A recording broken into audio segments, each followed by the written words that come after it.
Hello, guys, everybody. Welcome. Today, we're going to continue with the next topic, which is speculations about the past.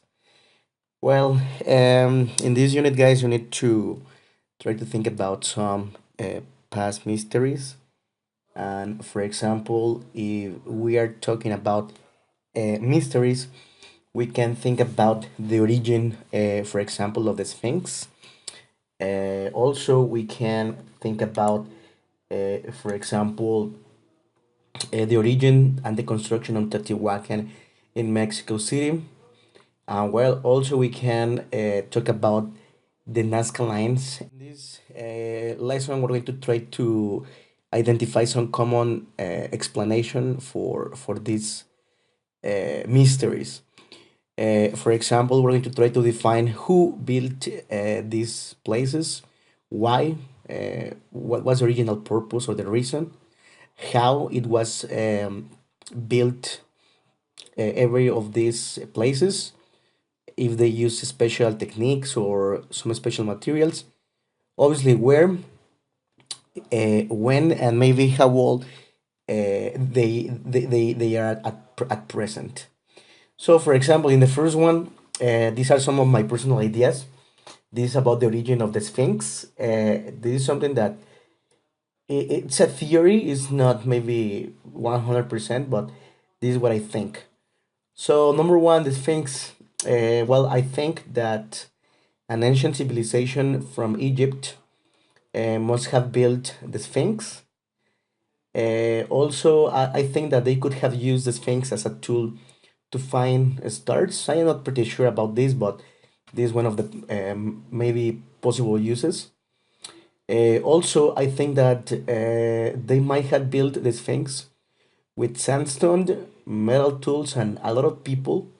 Obviously, because the Sphinx is a very huge structure, and well, I am sure that they must have put the Sphinx in an important place because obviously it's an amazing structure. So the place must have been really important. And finally, I think that the Egyptians must have constructed the Sphinx 5,000 years ago. So these are some of my speculations and deductions about the origin of the Sphinx. Now let's move on with the next example. Okay, the second is Teotihuacan. Maybe you already know this. This is in Mexico City, and well, I think that an ancient civilization before the Aztecs must have built Teotihuacan. We don't really know what is the actual origin, but I am sure that an ancient civilization before the Aztecs did this. I think that they might have built the pyramids to worship their dead ancestors. I believe that they may have built the pyramids with volcanic rocks, a kind of cement, mud, and water. Obviously, you can see the structure. There is a lot of volcanic rocks, but I am not sure about the other materials.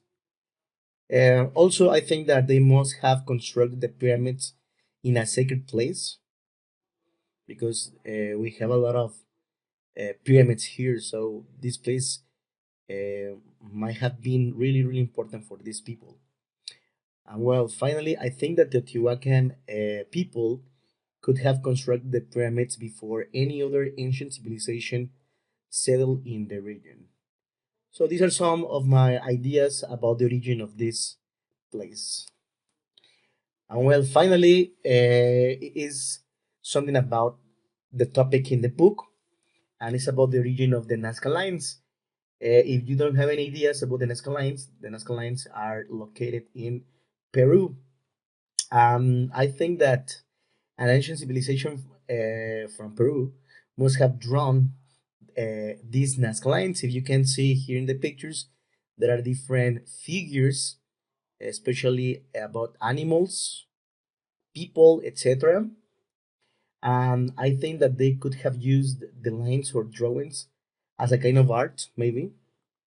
They may have drawn the lines with wood sticks and rocks. I think they used basic materials, basic tools. And obviously, if you pay attention to the region, I am sure that they must have drawn the lines and figures in a desert or flat mountains. You can see that this is very desertic place, and it's huge. You can see here the airplane. This is really huge. And finally, the Nazca people must have made the lines many years ago. Okay, so these are some deductions about mysteries about the past, but now let's see something more common.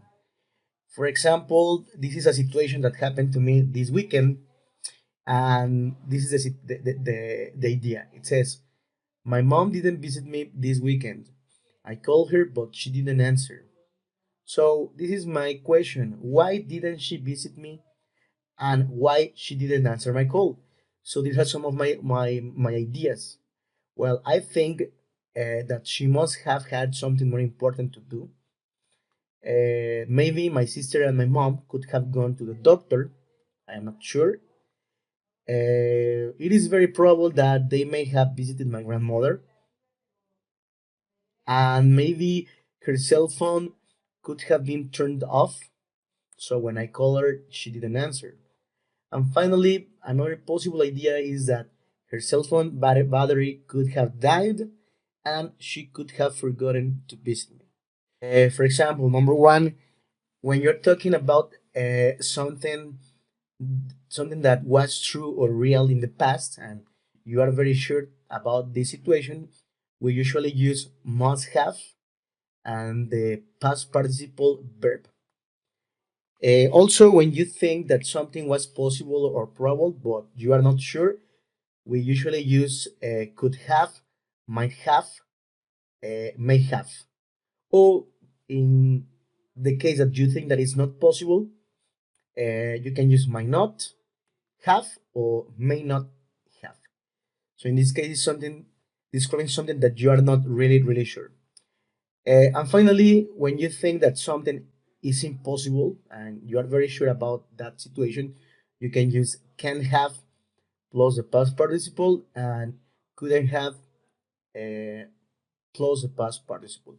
So if you remember in the previous lesson, in lesson A, we were using the same words, the same modal verbs, but in present. But now, in this case, we're using the same ideas, but to describe past situations and past events. Okay, guys. So thank you very much, and see you next time.